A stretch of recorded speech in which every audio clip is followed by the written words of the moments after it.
طلع عندي العقده دي بجد تفاول ولا اوفسايد ولا ايه، بجد انا ما عنديش اي فكره. مره واحده معايا مجموعه من الشباب عملنا تجربه لطيفه، عملت رد فعل حلو اللي هي بتاعت ممكن حد منهم حتى مثلا بيقول اسم لعيب اجنبي ايه، او ما حتى يبقى في مباريات اجنبيه حاطين اللعيبه كلهم بالاسم وانا قاعد وسطيهم جاي. حطينا طبعا عارفين ايه العلاقه والمشاكل اللي طول الوقت ما بين تشجيع الكوره ومدركها تماما. مش معنى ان انا ما بشجعش الكوره او ان انا بعيدا عن الكوره ان انا مش مدرك لحساسيه الموضوع، وخاصه مؤخرا. وحساسيه التشجيع مؤخرا بتخلي كل واحد لازم يبقى حريص بكل كلمه بتتقال.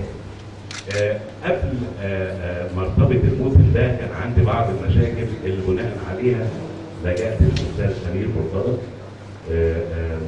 مشكورا ساعدني في المشاكل بعيدا عن الكوره خالص، لكن كان عندهم ملحوظه واحده، هو والاستاذ مرتضى عندهم ملحوظه واحده: الشباب اللي معاك في بعض المسرحيات بيبقى فيه تريقه او بيبقى فيه هزار زياده، احنا ما بنقبلوش.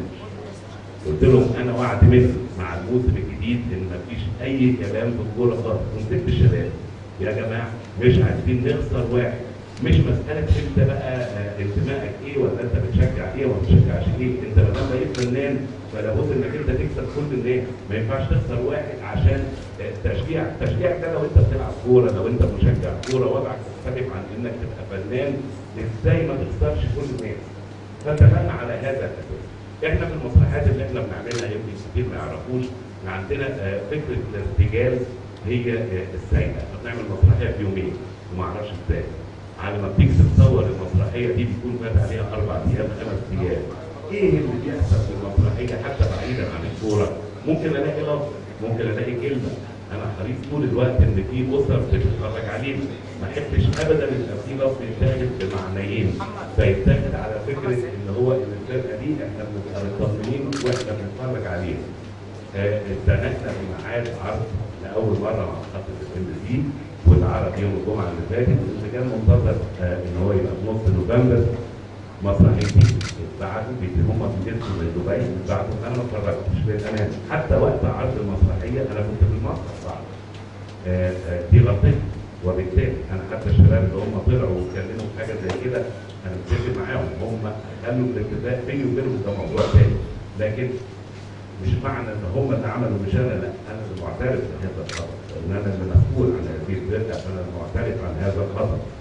استحاله نخسر حد من الجمهور، وجمهور عريض وليه اسم كبير ونادي كبير، واستحاله اخسر ناس وقفوا معايا وساعدوني في وقت مش عارفين مني حاجه. والله يا اشرف انت معاك حق، احنا هنساعدك، وقفوا معايا وساعدوني. يبقى اول رد فعل ليا ان انا يبقى حاجه طبعا من عندي بتغضبهم وبتغضب، وده برضه منتجات الجمهور الكبير اللي استحاله اخسر واحد فيهم. فانا جاي النهارده وكنت حريص ان اكون موجود النهارده عشان اعتذر عن اللي فات، ووعد مفيش لا كلمه هنا ولا كلمه هنا ولا اي حاجه من دي. احنا عندنا من المحظورات كنا بنتكلم مفيش هزار كبير، مفيش هزار جن، مفيش هزار كوره. من النهارده ده وعد ان شاء الله.